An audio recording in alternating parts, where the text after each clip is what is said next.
sustancial algo que no es sustancial. La sociedad no es sustancial, no es un sujeto. ¿Por qué humanizamos lo que no es humano? La moral, la sociedad funciona en otro nivel. No es una simple suma de humanos. Vos podés limitar a los humanos, ¿no? Digamos, entonces, sí, esto, volviendo a lo que decía Julieta, es lo que yo te quería decir, no terminé de leer, te pido disculpas, ¿no? De que varía, o sea, las edades, o sea, varía, o sea, los tiempos de las personas. En las sociedades tradicionales no existe nada como la adolescencia. Se pasa de la niñez a la adultez de un solo saque, en un solo rito, ¿no? Y normalmente eso va de acuerdo a ciertos ritmos biológicos. Entonces, el sistema de reglas debe funcionar sin un deseo de sacar beneficio, sin un deseo utilitario, sin miedo también, o decir, también sin miedo al castigo. Porque si ustedes hacen las cosas bien por miedo al castigo, no son morales. El principio de su acción, por qué están realizando la acción, es por miedo al castigo, por evitarse el castigo.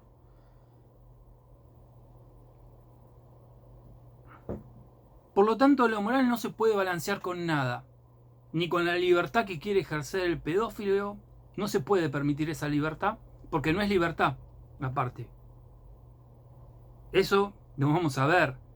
Para ser libre, ustedes tienen que haber interiorizado una idea de bien y una idea de ver y un sistema de reglas. Y ahí es el momento donde empieza la libertad, no antes.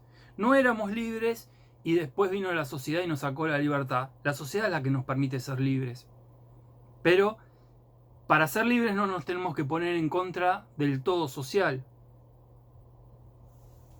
Yo sé que parece muy abstracto, muy dificultoso, porque estas cuestiones tendrían que ser obvias a cierta edad.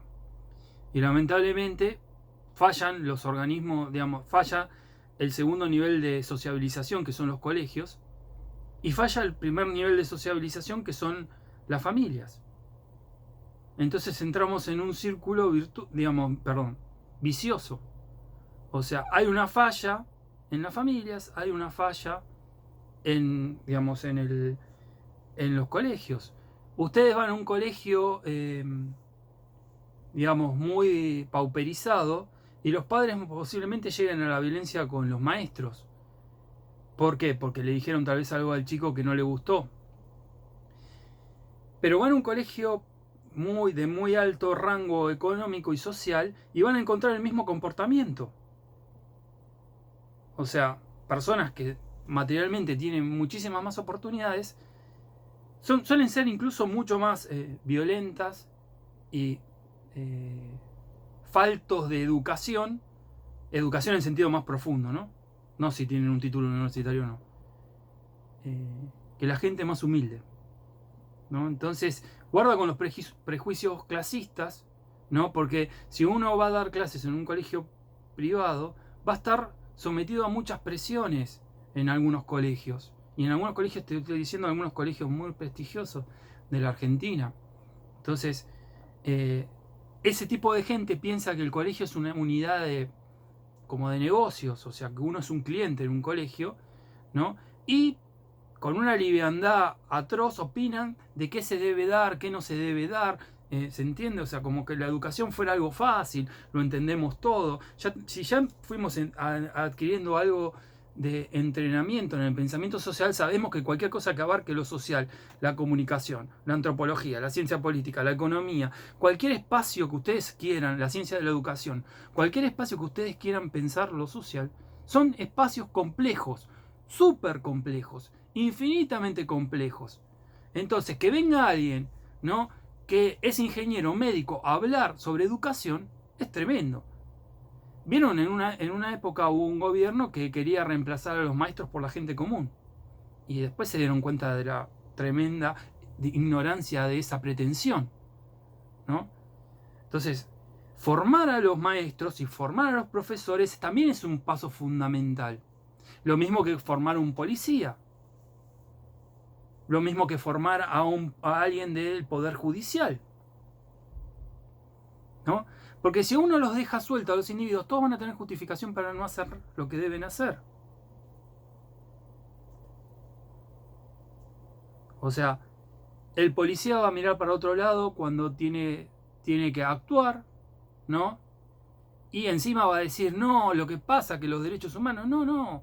Vos no querés ser policía, vos querés cobrar un sueldo y estar armado porque te gusta tener poder, pero no querés ser policía. ¿Se entiende? O sea, si uno no internaliza ciertas cosas, es difícil cualquier profesión, la que sea. Si uno no le da una dimensión moral a cualquier profesión, no hay viabilidad en nada. Y este era el quinto, si mal no me acuerdo. Y el sexto es que la moral debe ser un absoluto, por eso no es relativo. ¿Qué es un absoluto?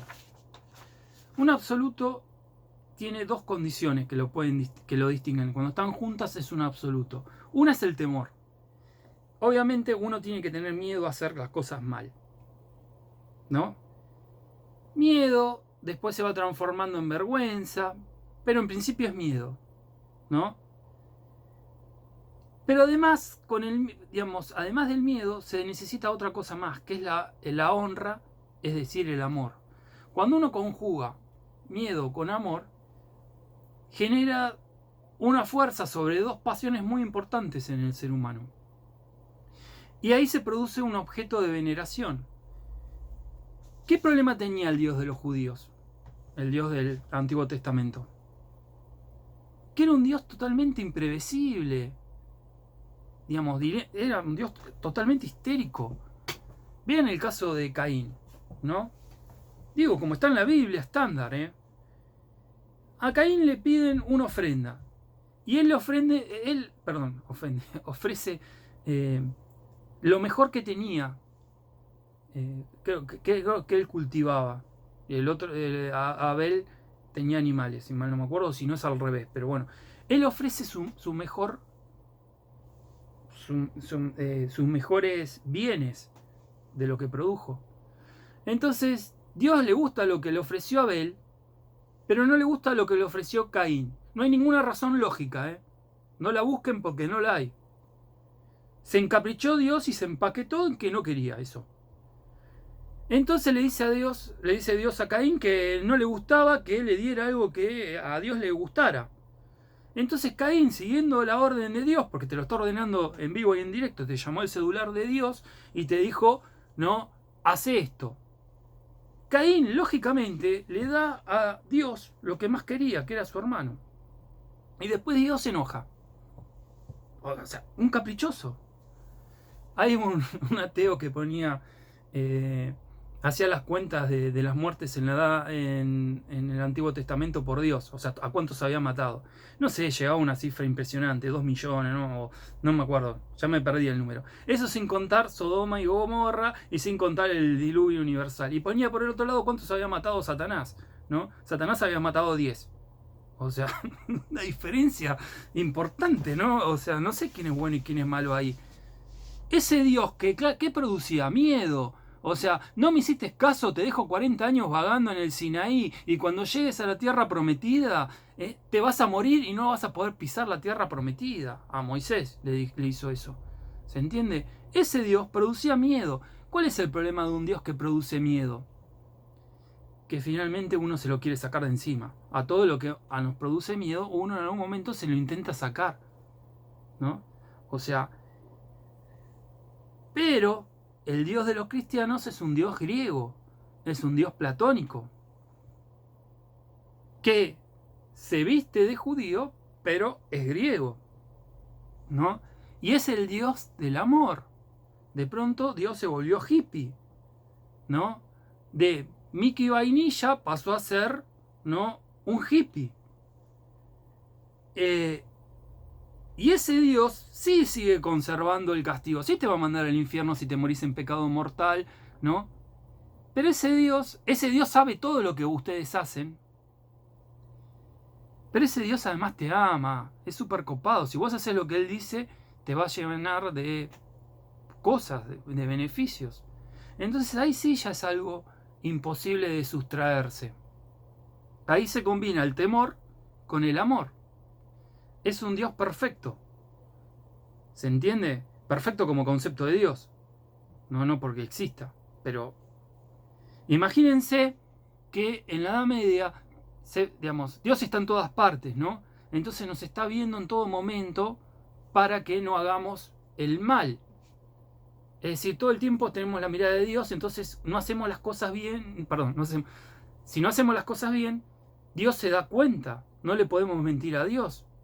Es como una cámara de seguridad constante sobre nosotros. O sea, es una cibervigilancia de la modernidad. O sea, uno no hace macana porque hay una cámara acá, porque hay una cámara allá, porque hay una alarma allá, porque esto, porque el otro. No, uno no tiene que hacer macanas, no hacer cosas malas, porque está mal hacer cosas malas, no porque si te mira Dios o no te mira Dios. O tenés una cámara o no tenés una cámara, o si te está mirando la policía, ¿no? O sea, es inviable, no se puede poner un policía en cada esquina, ¿no? Digamos, eso es imposible. Vieron que algunos proponen ideas a veces ridículas como esa, ¿no? Pero además, ¿quién controla al policía? O sea, ¿quién es policía de la policía? Y a la vez, ¿quién es policía? O sea, es imposible sostener un orden social de este estilo. A ver, Julieta, en tiempos no tan lejanos, por ejemplo, en el siglo XIX siempre se habla de San Martín, que pone el ejemplo de casamiento de remedio. Sí, desde ese lugar se lo cuestionaba, en la actualidad consideraríamos algo inaceptable. Sí, pero en aquella época era aceptable. O sea, y yo no entiendo, no me voy a poner a defender eso, pero los de la época consideraban que, digamos, que eso que nosotros consideramos una niña era una mujer. O sea, para la época era una mujer. No hay, olvídense de la etapa de la adolescencia, no existía tal cosa, eso es propia de la modernidad. Y sí, es un dios vengativo, Josephine, un dios bravo. Le ofrece todo y se termina, no, peor, lo echan, le ponen una marca en un cuerno en la cabeza, o sea, para que no lo maten, para que siga sufriendo. Y vieron que en aquella época esos tipos vivían 800 años, o sea, vivió bastante sufriendo. Hasta que, bueno. Sí, bueno, es lo de Julieta, son las incoherencias digamos, de la teología. Sacrificó su vida por nosotros. Dios no puede sacrificar su vida. Pero bueno, ahí plantean una cuestión que es, por eso Jesucristo necesita ser humano para poder morir, ¿no? Todo esto, digamos, ¿cómo se llama? Es algo que yo quiero hacer referencia a, de que tiene que existir un absoluto, algo que conjugue tenerle un cierto temor, pero además y principalmente tenerle amor, ¿no? O sea, como en algún momento de la historia lo conjugó Dios. Pero en términos kantianos, la moral católica o la moral religiosa de cualquiera sea, musulmana, judía, no son morales porque en realidad su principio de la acción es el miedo al castigo, ¿no? O sea, no quiero ir al infierno, ¿se entiende? O sea, entonces fíjense que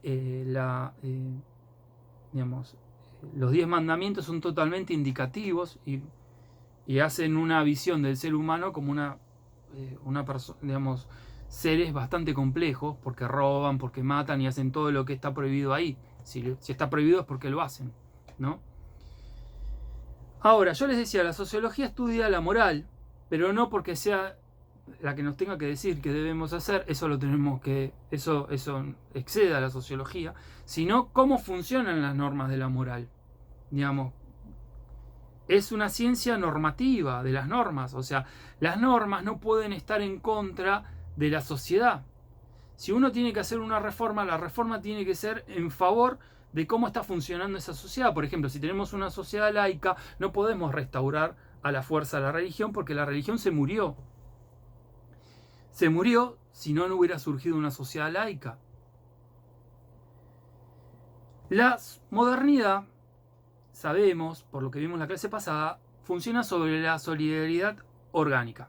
En la solidaridad orgánica, según Durkheim, la conciencia individual adquiere más volumen respecto a la conciencia a la representación nuestra de la conciencia colectiva.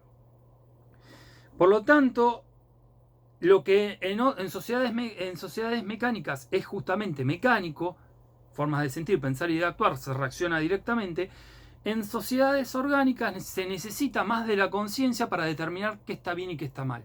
Este ejercicio que estamos haciendo finalmente con todo lo que hablamos anteriormente. O sea, explicar por qué la pedofilia está mal en una sociedad mecánica no es necesario, es obvio.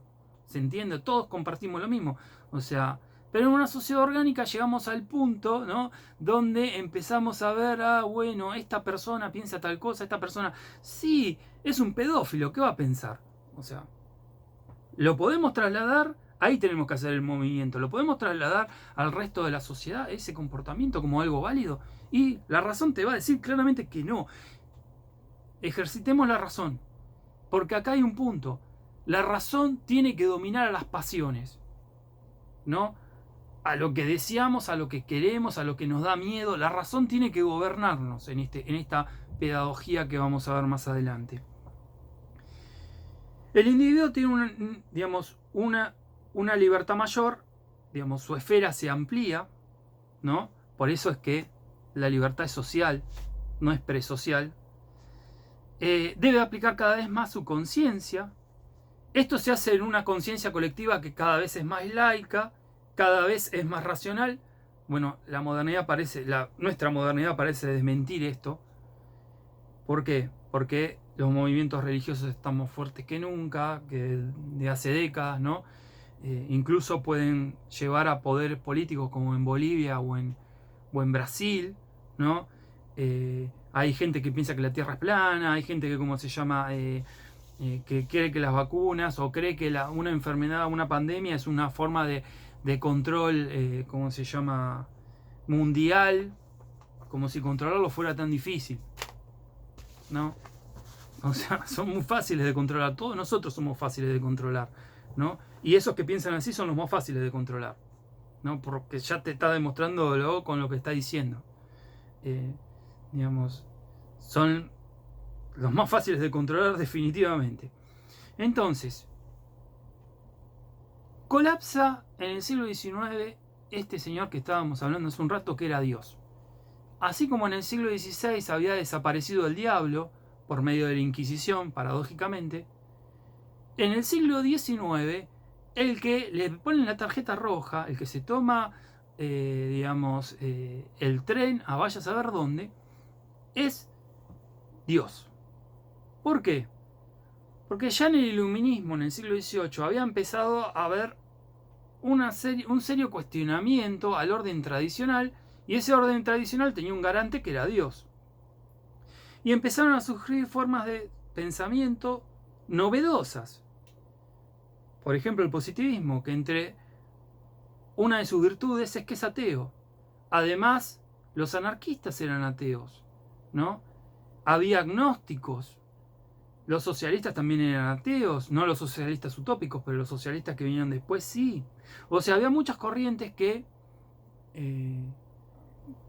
proponían que, que el ser humano no tenía por qué ser religioso.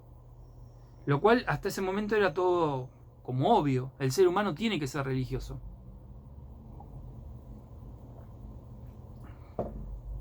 Frente a eso están surgiendo los estados modernos, ¿no? Lo que se llama los estados-nación.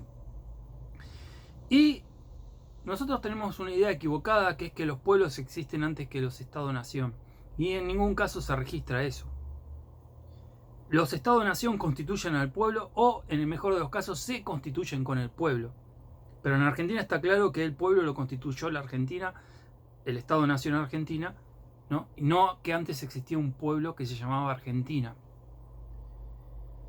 Y para lograr esa constitución del pueblo y consolidarse como Estado-Nación, un Estado debe lograr dos atributos. Uno que es material, que es el dominio político, ¿no?, de ese territorio. Y cuando digo político, tener el poder, ¿no?, de ejercer la violencia de forma legítima. Porque cualquiera podría ejercer en sí mismo la violencia, pero de forma legítima hay un solo actor en la sociedad, que es el más poderoso de todos, o debería ser el más poderoso de todos, que es ¿quién? El Estado. Entonces, el Estado, ese Estado cuando reclama un territorio y en ese reclamar un territorio hace valer la ley, hace valer un orden. ¿Frente a quién? Frente a otros estados y frente a los que forman el Estado, digamos, a modo interno. Pero con eso no alcanza, porque eso ¿qué es? Miedo. O sea, claramente uno debería tenerle miedo a la policía, debería tenerle miedo a la justicia, ¿no? O cualquier sistema represivo, ¿no? Pero con eso no alcanza, con la mera represión no alcanza.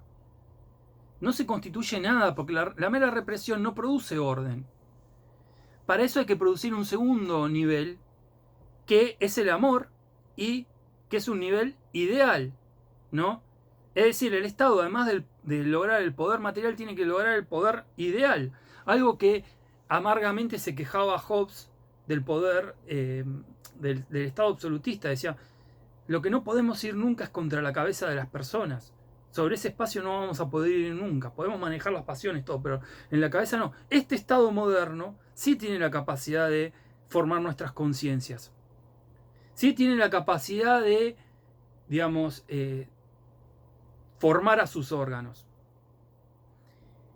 ¿Y cómo lo hace? A través de simbología, a través de establecimiento de valores y de sentimientos de pertenencia.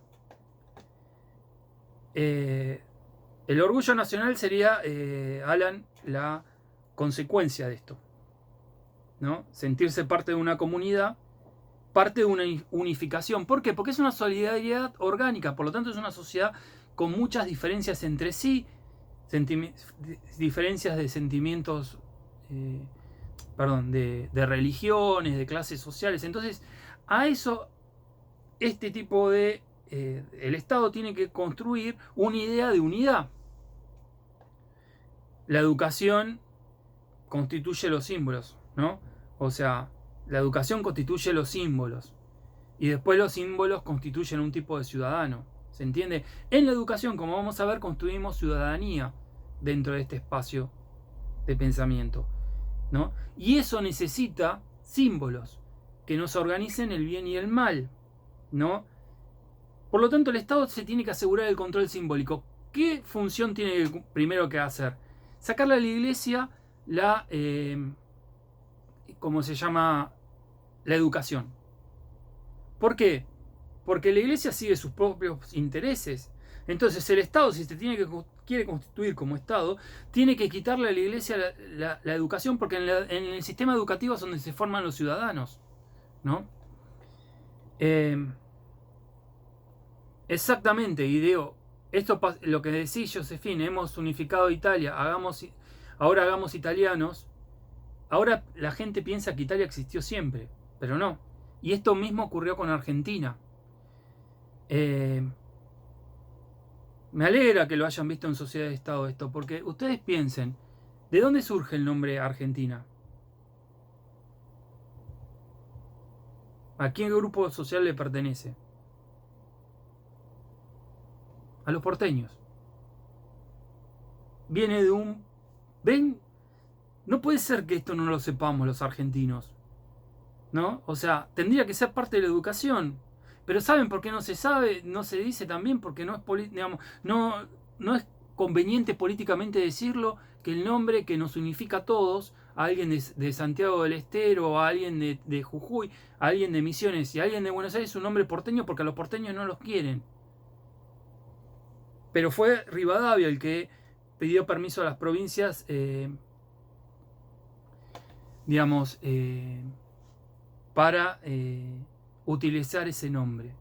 Es un nombre que viene de un poema en el siglo XVII, si mal no me acuerdo. Para que un correntino se haya hecho argentino, tuvo que haber pasado eso que dice Josefina. Hemos unificado a Argentina, ahora hagamos italianos o hagamos argentinos. Pero acá con un problema mayor que los italianos. Ahí solamente era formar a los naturales del lugar. Acá era no solamente formar a los naturales, que en realidad los mataron en buena parte, ¿no? Sino es un segundo momento que están viniendo de Italia, de España, de Rusia, de todas las partes que vinieron del mundo, de Turquía, en realidad eran sirios, de Siria y demás, ¿no? Hay que hacer de todos ellos argentinos. ¿Se entiende? Y para eso hay que construir un sentido de comunidad nacional. Para eso tiene que haber símbolos, por ejemplo, la bandera. ¿Se entiende esto? El sistema educativo es una condición fundamental para formar ciudadanos. O sea, es una herramienta fundamental de cualquier Estado-nación. Si el Estado-nación argentino quiere bancar colegios confesionales, está cediendo su soberanía.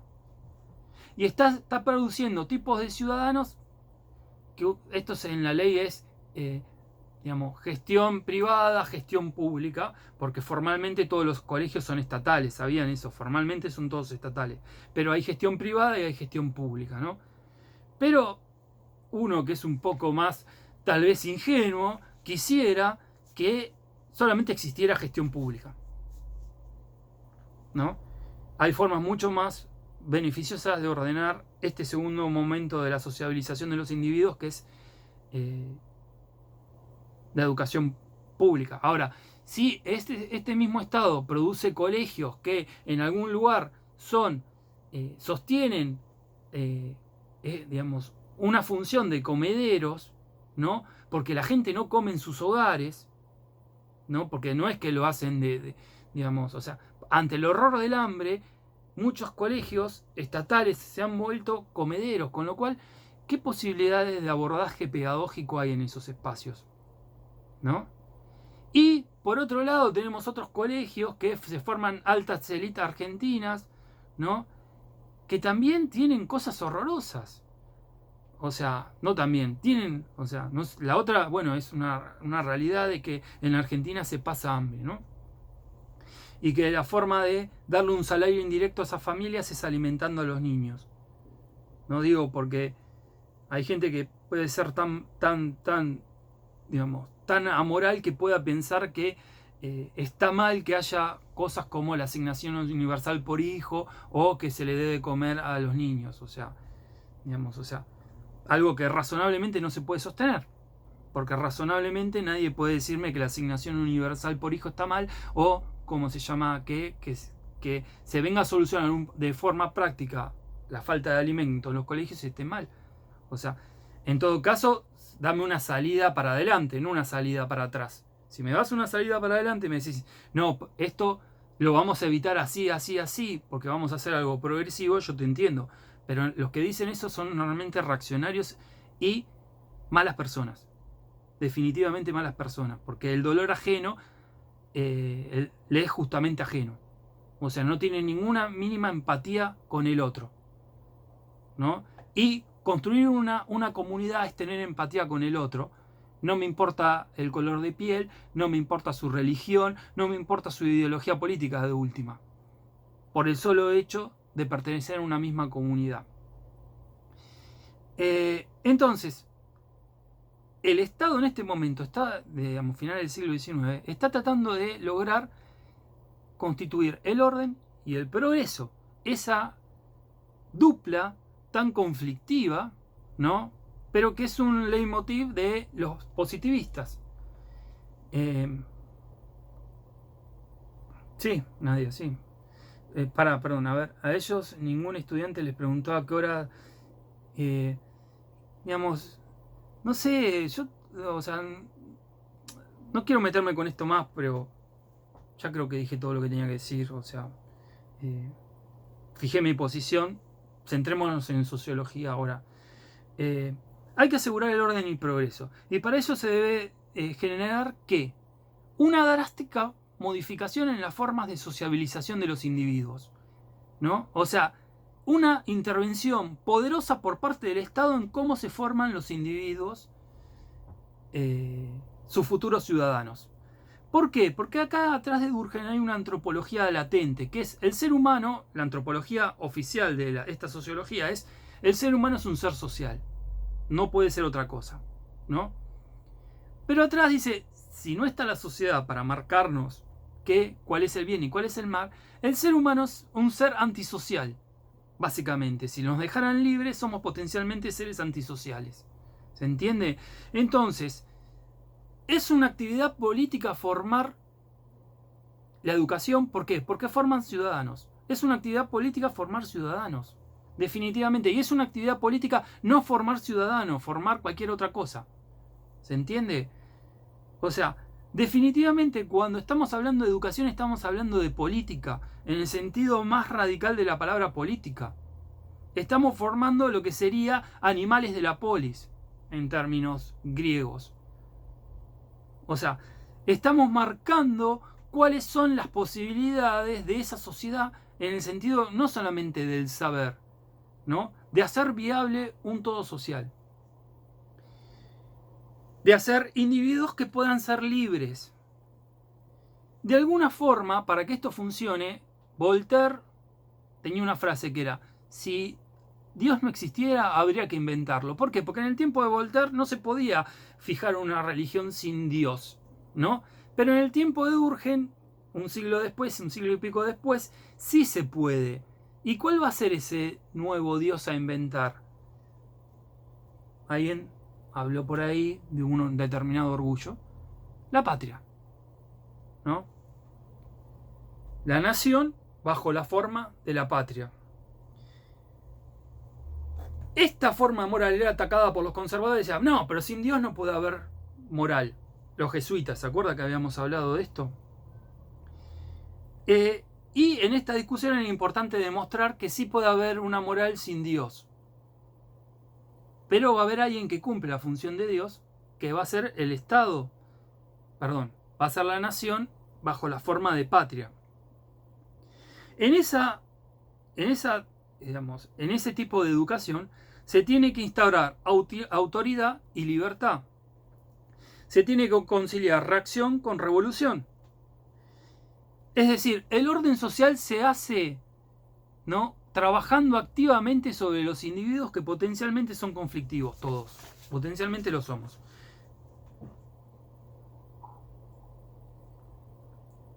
¿Qué significa esto? ¿De dónde piensan que salió la palabra sujeto?